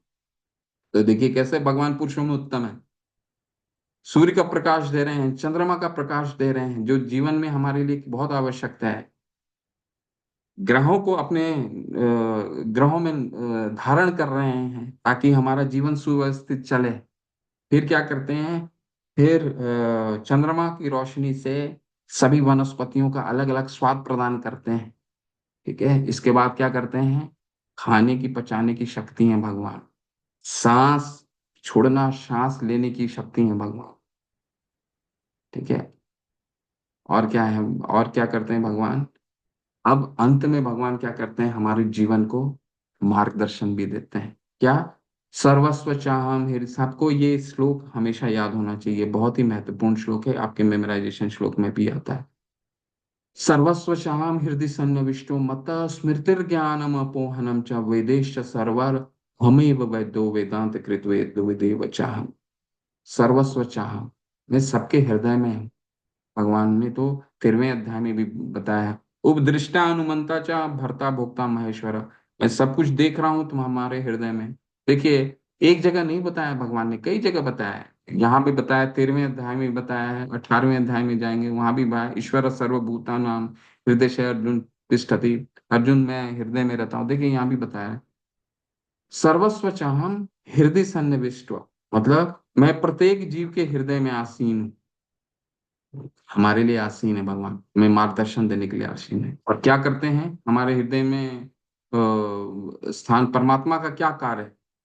ठीक है, कोई अगर आपसे पूछता है तो याद होना चाहिए आपको, क्या करते हैं, मत स्मृति ज्ञानम अपोहनम च, भगवान परमात्मा के रूप में हमें याद करने की शक्ति देते हैं, भूलने की शक्ति देते हैं। ठीक है, याद, और अगर हम किसी चीज को स्मरण नहीं करेंगे तो दोनों जीवन में बहुत मूल्य है। किसी विपत्ति आ जाती है, उन विपत्तियों को अगर हम भूलेंगे नहीं तो हम जीवन में, हमारे लिए बढ़ना आगे बहुत मुश्किल है। ठीक है, तो स्मरण विस्मरण दोनों बहुत महत्वपूर्ण है। भगवान परमात्मा के रूप में रह करके हमें, हम हमारे लिए क्या, किसी चीज को याद करने की शक्ति देते हैं, भूलने की शक्ति देते हैं, और क्या देते हैं, वेदेश सर्वर में वेद्यो वेदांत कृत वेद विदेव च, मैं ही वेदों का द्वारा जानने योग्य हूँ, निसंदेह में वेदांत का संकलन करता तथा समस्त वेदों का जानने वाला हूं। तो भगवान हमारे हृदय में रह के क्या बताते हैं, देखिए, वेद लोगों को सही दिशा बताते हैं जिससे वे समुचित ढंग से अपना जीवन ढाल सकें और भगवान के धाम को वापस जा सकें। ठीक है, भगवान इतने पूर्ण हैं कि बद्ध जीवों के उद्धार हेतु वे उसके अन्न के प्रदाता एवं पाचक हैं, उसके कार्यकलापों के साक्षी हैं, तथा वेदों के रूप में ज्ञान के प्रदाता हैं। वे भगवान श्री कृष्ण के रूप में भगवत गीता के शिक्षक हैं एवं वे बद्ध जीव द्वारा पूज्य हैं। इस प्रकार ईश्वर सर्व कल्याण प्रद तथा सर्वदामय है। यदि कोई, यदि ठीक से वैदिक ज्ञान पाना चाहे तो कृष्ण उसे आवश्यक बुद्धि प्रदान करते हैं। तेषाम सतत युक्ता नाम भजता प्रीति पूर्वकम, 10वां का अध्याय का 10वां श्लोक क्या है, तेषाम सतत युक्ता नाम भजता प्रीति पूर्वकम, भगवान को अगर प्रेम पूर्वक भजेंगे हम, तेषाम सतत युक्ता नाम, सतत युक्ता नाम का क्या मतलब है, सतत, निरंतर, युक्ता नाम, युक्त होकर के, भौतिक आसक्तियों से विरक्त होकर के, भजता प्रीति पूर्वक, हम प्रेम पूर्वक भगवान को भजेंगे तो क्या होगा, दामी बुद्धि योगम थम, आवश्यक बुद्धि देंगे कि जीवन में हमें कैसे आगे बढ़ना है। हमें तीन, देखिए, अगर हम दृढ़ता से आचार्यों का अनुसरण करते रहेंगे तो भगवान स्वतः ही ददामी बुद्धि योगम तम, वे किसी वैदिक ज्ञान प्रस्तुत करते हैं इसके लिए, इसीलिए कि जीव को कृष्ण को समझने की आवश्यकता है। ठीक है, तो ये भगवान हमारे हृदय में रहते हैं, सर्वस्वचाम हृदय सन्निविष्टो, स्मृति देते हैं, भूलने की शक्ति देते हैं, और क्या देते हैं, हमें शास्त्र देते हैं। ठीक है, अपने शक्ति आवेश अवतार के रूप में व्यास देव आते हैं, भगवत गीता बोल, उन्होंने भगवत गीता स्वयं बोल रहे हैं। हम जो अभी भगवत गीता का भी अध्ययन कर रहे हैं, भगवान को स्वतः ही हम सुन रहे हैं भगवत गीता के माध्यम से। ठीक है, भगवान ने गीता महात्म्य में हम क्या पढ़ते हैं, गीता महात्म्य जब आप भगवत गीता के आमुख को आपने पढ़ा होगा तो उसमें क्या लिखा है गीता महात्म्य में, ये भगवत गीता क्यों बहुमूल्य है, सबसे गीता सुगीता कर्तव्य किमन्य शास्त्र विस्तर है। गीता महात्म्य में आदि शंकराचार्य क्या लिखते हैं, गीता के अलावा किम अन्य शास्त्र विस्तर है, और कोई शास्त्र पढ़ने की क्या आवश्यकता है, गीत किम अन्य शास्त्र विस्तर है, क्यों क्यों ये आवश्यक है, क्यों ऐसा है कि इसके अलावा भगवत गीता के अलावा और कोई शास्त्र पढ़ने की आवश्यकता नहीं है। उसके लिए फिर दूसरे सेंटेंस में क्या बताते हैं आदि शंकराचार्य बताते हैं, या स्वयं पद्मानभस्य मुख पद्मा वदनी श्रिता, क्योंकि हम वेदों को पढ़ते तो हैं जो भगवान के भक्तों के द्वारा लिखे हैं, लेकिन ये जिसको जानने का हम भक्तों के द्वारा प्रयास कर रहे हैं, लेकिन ये स्पेशल क्यों है भगवत गीता, क्योंकि ये भगवान जिसको हम जानने का प्रयास कर रहे हैं वो स्वतः ही बोल रहा है, मुख पद्मा वदनी श्रिता, अपने मुख से बोल रहा है अपने बारे में। तो उससे बड़ा और क्या प्रमाण हो सकता है, किसी को बारे में आपको जानना है तो उस वो खुद ही आपको समझा रहा मैं क्या हूँ, तो उससे बड़ा और क्या प्रमाण हो, उससे बड़ा और महत्वपूर्ण क्या हो सकता है। तो इसीलिए भगवान शास्त्र के रूप में भगवत गीता जैसे मुख पद्मावती देते हैं। ठीक है, उसमें व्यवहार हमें जीवन कैसे जीना है वो बताते हैं, पूरा मार्गदर्शन देते हैं। वैदिक साहित्य के ज्ञान से भगवान के साथ अपने संबंध को समझा जा सकता है, विभिन्न विधियों का संपन्न करके उन तक पहुंचा जा सकता है, अंत में उस परम लक्ष्य श्री भगवान की प्रीति की जा सकती है। ठीक है, तो ये बहुत महत्वपूर्ण श्लोक है। भगवान इन 5 श्लोकों में उन्होंने बताया कि वो पुरुषों में उत्तम क्यों है। पहला पहला पॉइंट क्या है, पहला पॉइंट है भगवान हमें ब्रह्मांडीय स्तर पे क्या देते हैं, सूर्य की रोशनी देते हैं, यद आदित्य गतम तेजो जगत भासते अखिलम। भगवान सूर्य की रोशनी देते हैं, चंद्रमा की रोशनी देते हैं जो हमारे जीवन के लिए अमूल्य है। ठीक है, दूसरा क्या कहते हैं, गामावश्य च भूतानि धार्यम अहम ओजसा उष्णामि चौषधि सर्वा सोम भूतवा रसात्मका। पूरे ब्रह्मांड को वो उनके अपने अपने जितने भी ग्रह हैं वो अपने अपने ग्रहों में उसी गति से हमेशा धारण किए हुए हैं भगवान, ताकि हमारा जीवन सुव्यवस्थित हो सके। ठीक है, और क्या करते हैं, चंद्रमा अवश्य सोम भूतवा रसात्मका, रस सोम की रोशनी से हर वनस्पति को हमारे लिए अलग अलग स्वाद प्रदान, विभिन्न रंग जीवन में हमें देते हैं, अलग अलग वनस्पति अलग अलग स्वाद। और भगवान क्या करते हैं, हम वैश्वनरो भूतवा प्राणी नाम देहमाश्रिता, वैश्वनरो भूतवा हमारे खाने को पचाते हैं, वैश्वनर आग बन करके खाने को पचाते हैं, प्राण अपान समायुक्तम सांस लेने की छोड़ने और लेने की शक्ति को भगवान रेगुलेट करते हैं। ठीक है, और इसके बाद क्या करते हैं, हमारे हृदय में रह करके हमें याद करने की शक्ति देते हैं, भूलने की शक्ति देते हैं, शास्त्र देते हैं। तो कितने भगवान पुरुषों में उत्तम हो गए हमारे जीवन के लिए, उन्होंने क्या क्या नहीं करते हैं। सर्वस्व चाहम हृदय सन्निविष्टो मत स्मृत ज्ञानम अपोहनम च वेदेश्च सर्व अहमेव वेद्यो वेदांत कृत वेद विदेव चाह। तो भगवान इस तरह से हमारी पुरुषों में उत्तम है और इस तरह से अ, हमारे लिए ये कार्य करते हैं। अब हम अंतिम के 4 श्लोक में अ, वेदांत दर्शन का एक छोटा सा निष्कर्ष देखेंगे कि जीव को 2 भागों में बांटा जाता है। कौन कौन सा है, जीव 2 प्रकार के हैं, च्युत तथा अच्युत। भौतिक जगत में प्रत्येक जीव च्युत क्षर होता है और आध्यात्मिक जगत में प्रत्येक जीव अच्युत अच्युत होता है, कहलाता है। इसका क्या मतलब है, च्युत और अच्युत का क्या मतलब होता है। च्युत का मतलब होता है टेम्पररी और अच्युत का मतलब होता है परमानेंट। तो आपके मन में प्रश्न आएगा कि अरे आपने तो बोला कि ये जीव जो है वो तो परमानेंट है, शाश्वत है। अपरेयम 7वें अध्याय के 5वें श्लोक में तो गया है भगवान की ये आध्यात्मिक शक्ति है। उपरेयम इतस्तन्या प्रकृति विद्धि में पर, बताया ना भगवान ने आध्यात्मिक शक्ति, जीव आत्मा क्या है, भगवान की आध्यात्मिक शक्ति।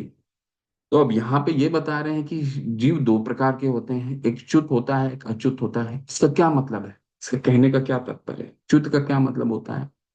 च्युत का मतलब होता है शर। शर भौतिक पदार्थ के संसर्ग में आने पे एक व्यक्ति, उसका पोजीशन टेम्पररी हो जाता है। उदाहरण के रूप में, एक बालक जीवन भर बालक नहीं रह जाता। एक व्यक्ति, मान लीजिए बालक एक नौकरी करने जाता है, हर समय उसका जो पोजीशन है, उसकी जो स्थिति है, वो निरंतर बदलते रहती है। ठीक है, कभी वो बालक शारीरिक, ये शरीर की बात नहीं हो रही है, ये उसकी स्थिति की बात हो रही है। स्थिति की बात क्या मतलब है? उसका पोजीशन की बात हो रही है। कभी वो बालक था, फिर वो कभी गृहस्थ बनता है, गृहस्थ के बाद गृहस्थ में भी वो सारा जीवन वो गृहस्थ नहीं रहता, गृहस्थ में भी उसका पोजीशन, उसका जो पोजीशन है वो हमेशा बदलता रहता है, शर रहता है। परंतु आध्यात्मिक जगत में प्रत्येक व्यक्ति अच्युत होता है। अच्युत का क्या मतलब है? हमने 15वें अध्याय का इसी श्लोक में, इसी में हमने क्या पढ़ा? ममैव अंशो जीव लोके जीव भूत सनातन। भगवान के अंश हैं और ये सनातन है। ठीक है, क्यों सनातन है और यहाँ वहां पे क्यों सनातन है और यहाँ पे क्यों नहीं सनातन है? उसका कारण है, हमारा स्वरूप क्या है? जीवेर स्वरूप होए कृष्णेर नित्य दास। क्या हमारा जो इंटरनल पोजीशन है वो है दास, सेवा। सेवा करना, हम दास ही हैं। भौतिक जगत में आके हम ये दासत्व का भाव विभिन्न चीजों को अलग अलग रूप में लेते हैं।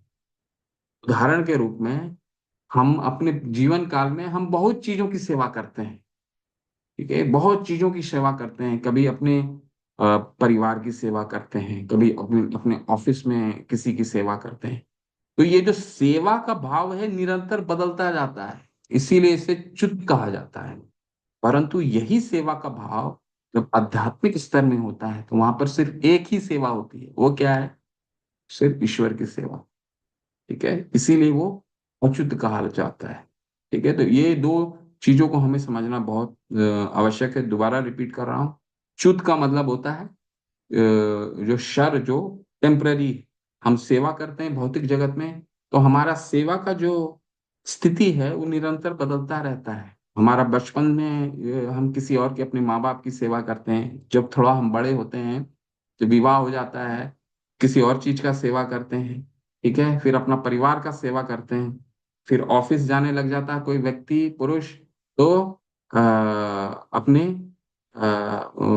सरकार की सेवा करता है, अपना नौकरी की सेवा करता है। तो ये जो सेवा का जो स्तर है वो उसका पूरा जीवन बदलता है। अलग अलग लोगों की सेवा करता है, अलग अलग भाव में सेवा करता है। परंतु सनातन आध्यात्मिक जगत में उसका सेवा का जो स्थिति है कभी बदलता नहीं, वो सनातन ही रहता। ममेव अंशो, भगवान का अंश है और भगवान की ही सेवक है। ठीक है, ये दो फर्क है। इन दोनों के अतिरिक्त एक परम पुरुष परमात्मा है जो साक्षात अविनाशी है और जो तीनों लोक में प्रवेश करके उनका पालन कर रहा है। ठीक है, तो ये अंडांतरस्थ परमाणु छायादरंतस जग ब्रह्मा जी ब्रह्म संहिता में क्या कहते हैं कि भगवान परम पुरुष क्यों है? कैसे परम पुरुष है भगवान? भगवान परम पुरुष ऐसे हैं, परम क्यों है वो?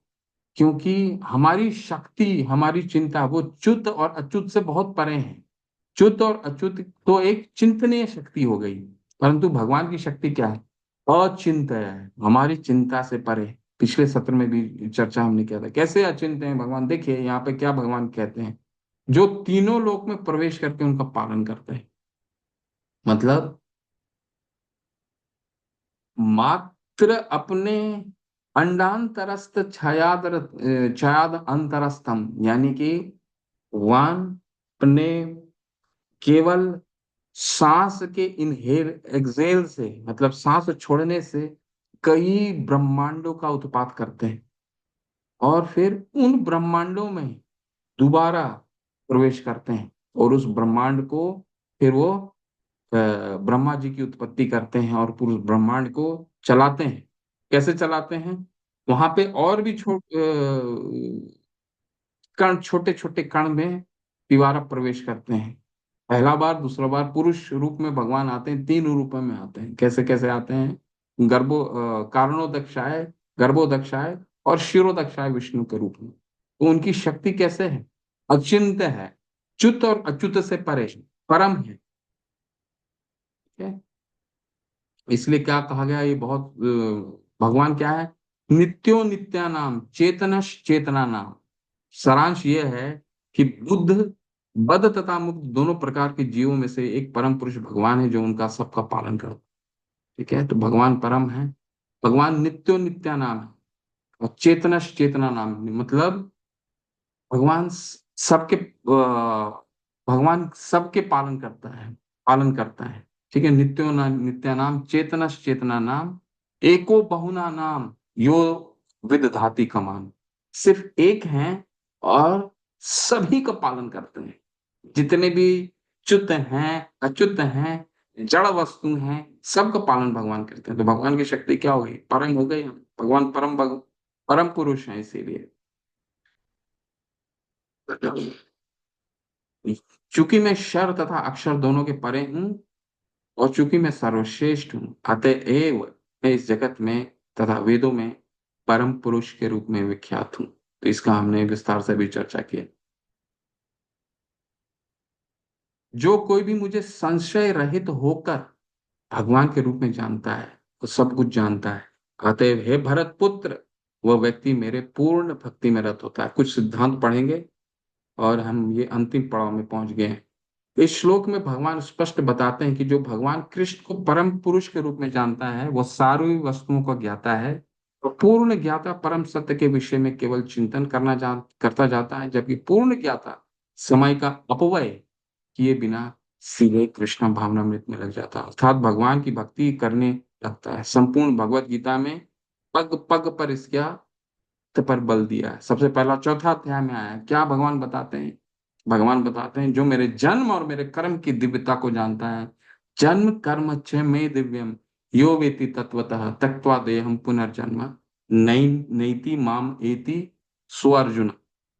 जो मेरे जन्म और मेरे कर्म के दिव्यता को जान जाता है, वो दोबारा इस जन्म और मृत्यु के चक्कर में नहीं रहता। वही यहाँ पे दोबारा कहा, जो कोई भी मुझे संशय रहित होकर भगवान के रूप में जानता है, वह सब कुछ जानता है।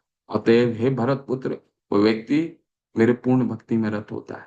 तो भगवान कृष्ण जब द्वापर युग में आए, तो भगवान ने 66वें, शिला प्रभुपाद बताते हैं, जब 66वां श्लोक बोला सर्वधर्मान परित्यज्य, इन लोगों को समझ नहीं आया कि ये मैं इस व्यक्ति का क्यों शरण ग्रहण करूं, कि इस व्यक्ति में ऐसा क्या खास है कि शरण ग्रहण करूं।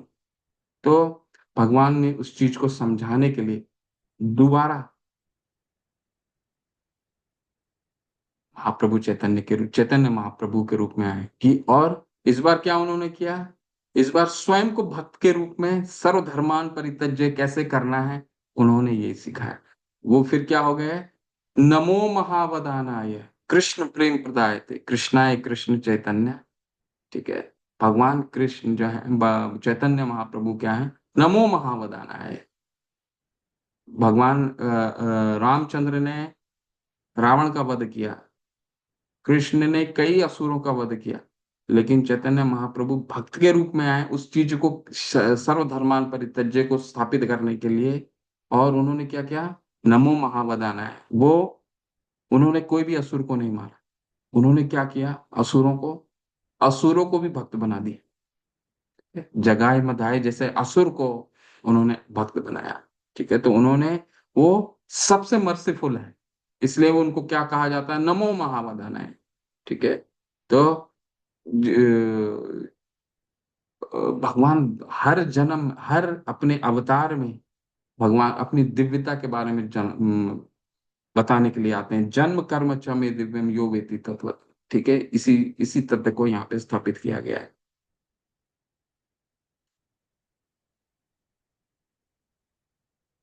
ये अंतिम श्लोक है। हे अनग, है वैदिक शास्त्र के सर्वाधिक गुप्त अंश। यह वैदिक शास्त्रों का सर्वाधिक गुप्त अंश है, जिसे मैंने प्रकट किया है। जो कोई इसे समझता है, वो बुद्धिमान हो जाएगा और उसका प्रयास पूर्ण होगा। अब इसमें क्या आ रहा है, ये वैदिक शास्त्रों का सर्वाधिक गुप्त अंश है। ठीक है, तो एक तो भगवान ने गुप्त अंश कहाँ बताया, 9वें अध्याय में बताया, जब भगवान कहते हैं ये मेरा सबसे, मैं अपने सबसे गुही ज्ञान देने जा रहा हूँ, परम गुही, most confidential knowledge. 9th chapter, 9वां चैप्टर क्या है, मोस्ट कॉन्फिडेंशियल। लेकिन 15वां अध्याय को भगवान क्यों कह रहे हैं ये सबसे सर्वाधिक गुप्त अंश है, ऐसा क्यों उन्होंने कहा, सर्वाधिक गुप्त अंश ऐसा क्या उन्होंने बताया, तो उसको भी हम समझते हैं क्या। भगवान सूर्य के समान है और अज्ञान अंधकार है। भगवान ने श्लोक में गुप्त क्यों कहा, ऐसा क्या बताया इन्होंने। जहाँ सूर्य विद्यमान है वहां अंधकार का प्रश्न ही नहीं होता, अतएव जब भी प्रमाणिक गुरु के मार्गदर्शन के अंतर्गत भक्ति की जाती है तो ज्ञान का प्रश्न ही नहीं होता। भगवान पुरुषों में उत्तम क्यों है, भगवान अपनी महानता को प्रकट किया है उन्होंने। ठीक है, तो उन्होंने 14 अध्याय लगा दिए अपनी महानता को प्रकट करने में। अभी तक उन्होंने बता दिया सिर्फ भक्ति का मार्ग, उन्होंने पहले तो कर्म ज्ञान कर्म योग बताया, फिर भक्ति का मार्ग बताया, फिर अ, ज्ञान मार्ग शुरू किया, फिर 3 गुणों के बारे में बताया, सतोगुण रजोगुण तमोगुण, फिर बताया कि इनको जो पार पार कर जाता है वो गुणातीत हो जाता है। ठीक है, गुणातीत होने के बाद क्या हमें समझने का आवश्यकता है, भगवान ने 14वें अध्याय कैसे श्लोक किया, माम चाहिए अव्यभिचारे न योग न सेवते सह गुणान समतित्यंता। 14:26 में क्या कहा, जो गुणों को पार कर जाता है, गुणों को पार करने के बाद, जाने के बाद वो योग्य हो जाता है भगवान को जानने का। इसीलिए भगवान ने 15वां अध्याय अपनी महानता के बारे में बताया, इसलिए एक बहुत गुप्त अंश है। और क्यों गुप्त है, इसीलिए कि इस अध्याय में भगवान अपने धाम का दर्शन हमें कराते हैं। कोई अपना घर क्यों लेकर के जाता है, जब तक घर, किसी को घर दिखाता कब है, जब वो बहुत ही उसका खास हो जाता है। तो इसीलिए ये अध्याय खास है, जहां पे भगवान क्या कहते हैं, न तद भाष्यते सूर्यो न शशांको न पावक। आओ मेरा घर देखो, अपना घर देखो, अपना धाम देखो, जहाँ पे कोई प्रकाश की आवश्यकता नहीं है। इसलिए सर्वाधिक गुप्त अंश है ये। और यहाँ पे अंत में क्या है, भगवान कह रहे हैं भगवान सूर्य के समान है, कृष्ण सूर्य समा, माया रे अंधकार, जहां कृष्ण तहां नहीं माया रे अधिकार। कृष्ण भगवान, कृष्ण सूर्य के समान है और अज्ञान अंधकार है, जहां सूर्य विद्यमान है वहां अंधकार का प्रश्न ही नहीं उठता। अतएव जब भी प्रमाणिक गुरु के मार्गदर्शन के अंतर्गत भक्ति की जाती है तो अज्ञान का प्रश्न ही नहीं उठता। तो हमें क्या करना है, बस वैदिक भक्ति के नियमों का दृढ़ता से पालन करना। आप लोगों ने सबने आप लोगों में से बहुत लोगों ने दीक्षा ग्रहण की है। दीक्षा का मूल्य को हमें समझना है, और ये दीक्षा का मूल्य बहुत ही महत्वपूर्ण है, और उसको बहुत प्रामाणिकता के साथ उसका दृढ़ता से पालन करना है। हमारे गुरु ने क्या हमें बताया है, आपको दीक्षा जब दी जा रही है, दी गई, क्या बताया उन्होंने, दीक्षा जिनको मिली है क्या बताया उन्होंने, आपके कानों में क्या बताया गया है, 16 माला निरंतर करना है, 4 नियमों का दृढ़ता से पालन करना है। ये 4 नियम कोई सामान्य नियम नहीं है, किसी भी अवस्था में इसका पालन होना चाहिए।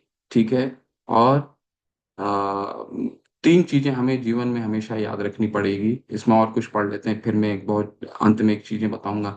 सबसे महत्वपूर्ण बात जिस पर विजय पानी है वह हृदय की दुर्बलता, ये चीज पे मैं आ रहा था।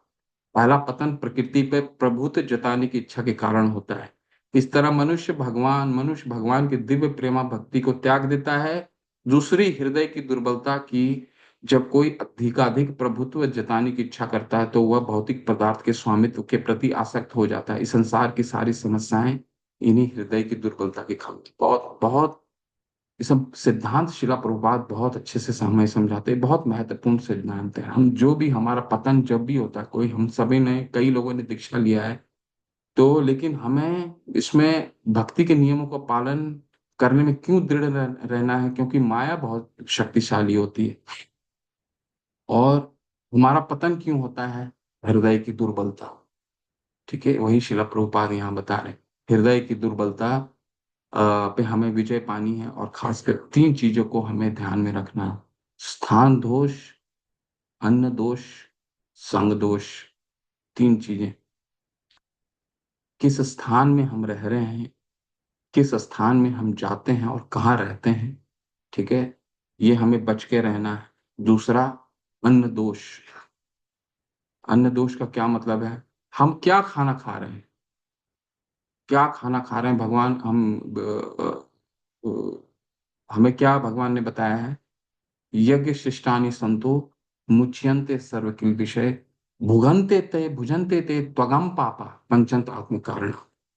अगर हम भगवान को अर्पित किए बिना भोजन प्राप्त कर रहे हैं तो वो हम पाप ग्रहण कर रहे हैं। तो अन्न दोष सिर्फ वेजिटेरियन बनने से नहीं होगा कि हम कहीं गए बाहर और हम बिना ओनियन गार्लिक या बिना प्याज और लहसुन के खाना तो खा रहे हैं, नहीं। अन्न, लेकिन वो खाना बनाने वाला अगर कोई अ, भौतिक आसक्त व्यक्ति है तो सारा दोष हम पे आएगा। तो अन्न दोष, अन्न हमसे वही खाना है। एक बहुत बड़ी कथा आपने सुन रखा होगा, या आप लोगों ने, तो ये कथा में बहुत बड़े बहुत सीनियर डिवोटी से उन्होंने बताया, वृंदावन की कथा है। एक 40 वर्ष से एक भगवान के बहुत बड़े महाभागवत तप कर रहे थे, और 40 वर्ष के पश्चात, वृंदावन के ये सत्य घटना है, वो बता रहे थे कि 40 वर्ष के पश्चात जब एक दिन क्या, वो अपने एक शिष्य को उन्होंने बोला कि तुम जल्दी आ जाओ, अब मैं अपना अपना शरीर त्यागना चाहता हूँ। तो शिष्य दौड़े भागे आए। उन्होंने बोला, ऐसा क्या हो गया गुरु की, गुरुवर जो आप शरीर अपना त्यागना चाहते हैं? नहीं, ये मैंने 40 वर्ष में जो मैंने नहीं किया वो किया। 40 वर्ष में मैंने जो जो चीजें नहीं की वो की मैं। तो उन्होंने बोला कि ऐसा क्या किया आपने? बहुत बड़े तपस्वी थे, भगवान के बहुत बड़े भक्त थे, ठीक है, ऐसा आपका क्या हो गया जो आप शरीर को त्यागना चाहते हैं? बोला कि मैं कल सुबह स्नान करने गया, और स्नान करने के वक्त एक माता भी वहां स्नान कर रही थी। मेरा साक्षात्कार उनके उनके तरफ मेरा दृष्टि चला गया, और इससे बड़ा दोष में कुछ हो ही नहीं सकता है। तो मैं अपना शरीर तत्काल त्यागना चाहता हूँ। तो उनके शिष्य ने ये सुन करके वो शुद्ध हो गए कि गुरुवर ऐसा क्यों कह रहे हैं। फिर उन्होंने इसके पीछे का अम, कारण जानने की कोशिश की। तो जिस मंदिर से उनका प्रसाद आ रहा था, वहां पे वो गए कि ये प्रसाद का ग्रहण इन्होंने जो किया है, प्रसाद, क्योंकि हर मंदिर को कोई ना कोई भक्त आकर के कुछ दान दक्षिणा देते हैं जिससे प्रसाद का प्रसाद मनाया जाता है। तो पता चला कि जो प्रसाद जिस दिन गुरुवर जो साधुगण जो उन्होंने प्रसाद ग्रहण किया था, उस सुबह एक माता ने, एक स्त्री ने अ, उस पूरे मंदिर का प्रसाद का डोनेशन दिया था। और उस जब उनसे मिलने गए, वो उनके जो शिष्य थे, उनसे उनसे मिलने गए, और मिलने करके उसके बाद उन्होंने पूछा कि माता आप कहाँ से आ रही, आप कौन? तो उन्होंने अपना सब कुछ बताया कि मैं कलकत्ता से हूँ, और मैं एक बहुत ही घिनौनी, मैं वेश्यावृत्ति में हूँ। तो प्रभु को समझ में आ गया, उनके शिष्य को समझ में आ गया कि अन्न का जो दोष होता है वो बहुत बड़ा होता है। इसीलिए स्थान दोष, अन्न दोष और संग दोष, ये तीनों से हमें निरंतर बच के रहना पड़ेगा। तभी हम अपनी भक्ति में दृढ़ता से, इनका हृदय की जो दुर्बलता है इससे हम बच पाएंगे। कुछ नियमों का पालन बहुत ही सख्ती के साथ, अपने में बहुत ही कठोरता के साथ करना पड़ेगा, तभी हम हृदय की दुर्बलता से विजय प्राप्त कर पाएंगे, ठीक है। तो हम थोड़ा सा अपने पीपीटी में कुछ पॉइंट्स और देख लेते हैं, इसके बाद संपन्न करेंगे।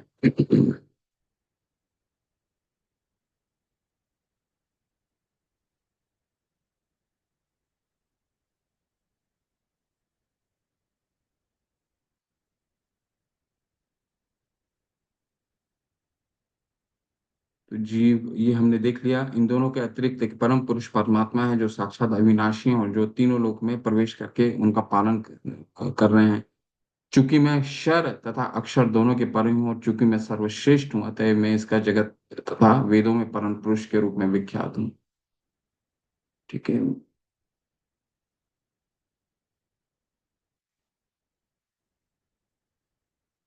जो कोई भी मुझे संशय रहित होकर पुरुषोत्तम भगवान के रूप में जानता है, वह सब कुछ जानता है। अतएव हे भरत पुत्र, वह व्यक्ति मेरे पूर्ण भक्ति में रत होता है।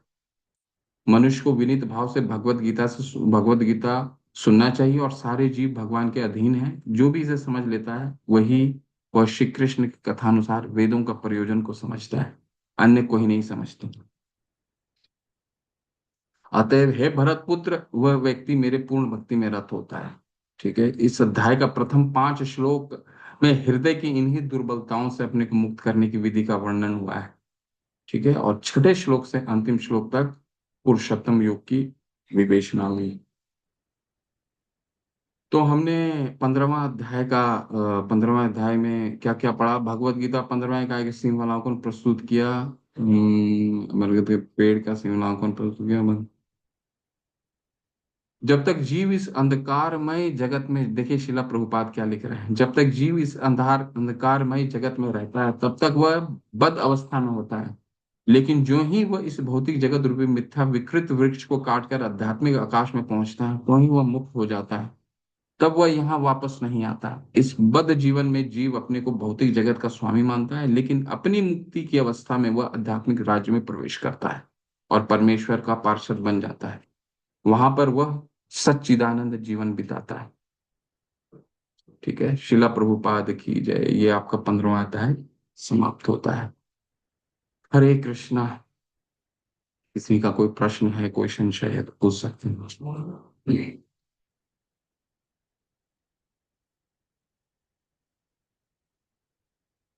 आज कक्षा नहीं होनी थी चाहिए, एक्चुअली मैं बाहर हूँ आज, मेरे पास समय ही नहीं था, परंतु आप में से कई लोग, फिर मुझे लगा सेवा देना जरूरी है। हरे कृष्ण। किसी का कोई प्रश्न है, कोई कुछ पूछना चाहते हैं?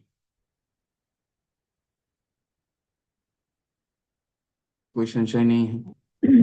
हरे कृष्णा प्रभु जी। हरे प्रभु जी हरे। इसकी प्लेलिस्ट ग्रुप में शेयर कर देंगे, आपकी जितनी भी यूनिट 3 की रिकॉर्डिंग है क्लासेस की। हाँ जी जी ओके। तो प्लेलिस्ट अभी आपको किस पिछले सत्र की नहीं प्राप्त हुई होगी ना? बाकी तो सत्र की प्राप्त हो चुकी है ना बस प्लेलिस्ट? नहीं, जो आपकी क्लास की बस।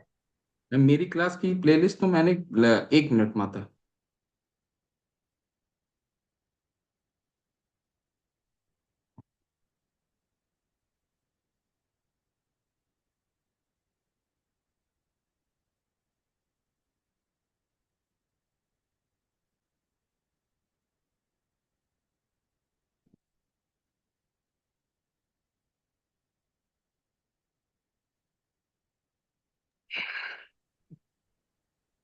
हरे कृष्ण। तो आपकी प्लेलिस्ट तो मैंने भेजी थी, शायद मिस हो गया होगा, आप देख लीजिए, या तो फिर आपके ग्रुप के में टाइटल में मैं डाल दूंगा, लिंक टाइटल में डाल दूंगा। ठीक है। हाँ आपको जी हाँ जी प्लेलिस्ट हाँ मैंने भेजा जी, है एक्चुअली में ना, ग्रुप में। हाँ हाँ, वो एक्चुअली में ना काफी मेंबर्स इस पर यूनिट 3 में जुड़ नहीं पा रहे हैं, किसी की तबीयत खराब है कुछ।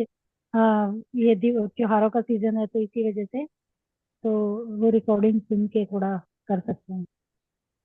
आज जी भी जी। एक दो मेंबर की तबीयत खराब है। Okay okay. ठीक है। मैं भेज दूंगा, मतलब जी प्रभु प्लेलिस्ट जी, भेज। Thank you. मैंने अटेंडेंस लिंक डाल दिया, आप सब अटेंडेंस फिल कर दीजिए प्लीज। जी। प्रेमा मंगला माता। हरे कृष्णा। हरे कृष्णा प्रभु जी। हरे कृष्णा सादर माता। प्रणाम। दंडवत प्रभु माता। जी, आपने कहा 3 दोष है, स्थान दोष, अन्न दोष और स्थान दोष, अन्न दोष और संग दोष। तो इन तीनों दोषों से ऊपर आने के लिए क्या करना चाहिए?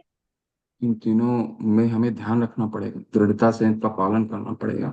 संग दोष, हम किसका संग कर रहे हैं, वो बहुत महत्वपूर्ण है। दूसरा, अन्न, हम केवल और केवल हम बाहरी अन्न को बिल्कुल नहीं खाना, चाहे वो शाकाहारी ही क्यों ना हो, बिल्कुल नहीं खाना है। मान लीजिए आप होटल में गए, किसी के साथ गए, अग्नि में पका हुआ खाना तो बिल्कुल मत खाइए।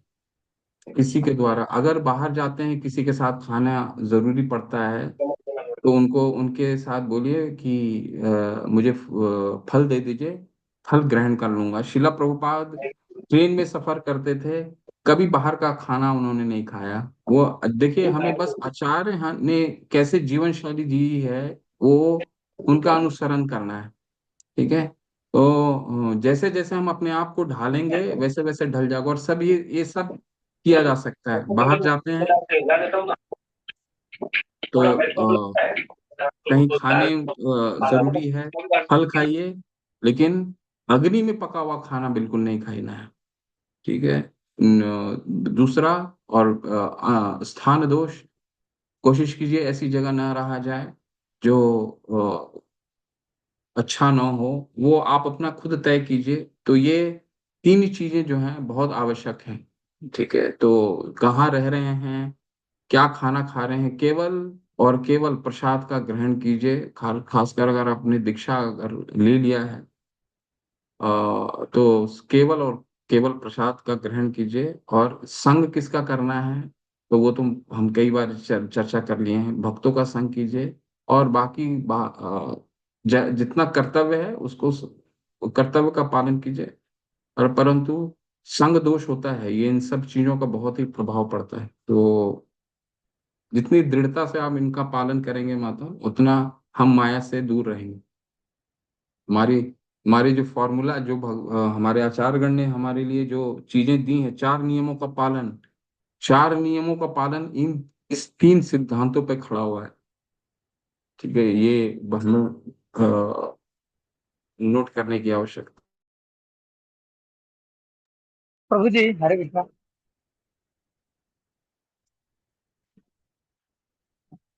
हरे कृष्णा प्रभु जी। आ रही है आवाज प्रभु जी, आप बोलिए, प्रश्न करिए। अच्छा प्रभु जी, मैं ये जानना चाहता हूँ कि इसमें बहुत मेरा ट्रेवलिंग बहुत रहता है। मैं तो घर से प्रसाद लेकर चलता हूँ, कभी कभी प्रसाद खत्म हो हरे जाती कृष्ण, है हरे कृष्ण, तो। हरे कृष्ण, जी हरे कृष्ण। प्रभु जी मेरा एक क्वेश्चन है, हम्म। बहुत रहता है। जी प्रभु, हेलो, आवाज आ दोबारा रही है? बोलिए। हाँ, बीच में आपकी आवाज गैप हो रहा, बताइए प्लीज। बोल रहा हूँ प्रभु जी, मैं ट्रेवलिंग बहुत रहता है, तो मैं तो हम्म। घर से प्रसाद लेकर चलता हूँ। कभी कभी लास्ट दिन मेरा प्रसाद खत्म हो जाता है, तो मैं घर हम्म। से चूड़ा लेके आता हूँ, चूड़ा तो समझते हैं ना। हम्म। हम्म। और मैं बाहर से दही लेके भगवान को अर्पण करके खा लेता हूँ। उसमें कोई दोष तो नहीं है?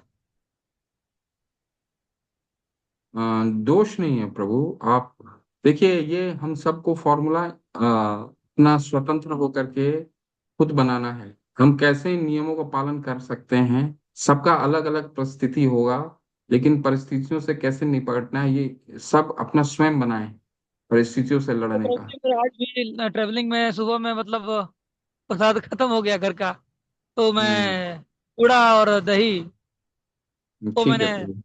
प्रसाद लिया। बिल्कुल बिल्कुल बिल्कुल, चूड़ा दही ले लीजिए, ठीक है। मैं ट्राई करता हूँ कि मतलब बाहर से बना के नहीं लूँ, तो भी जो बना जिसमें कोई अग्नि उग्नि वो यूज करूँ। हम्म। जी जी प्रभु। बाकी तो मंदिर, इस्कॉन की मंदिर तो हर जगह आ गई है, अभी तो और तो बहुत दूर है, जगह वहाँ है। पे शिमोगा 10 किलोमीटर दूर है सिटी से, तो मेरे को मौका नहीं मिलता जाने का। जी जी प्रभु। जी। ठीक है रोहित, धन्यवाद रोहित, हरे कृष्ण। हरे कृष्ण।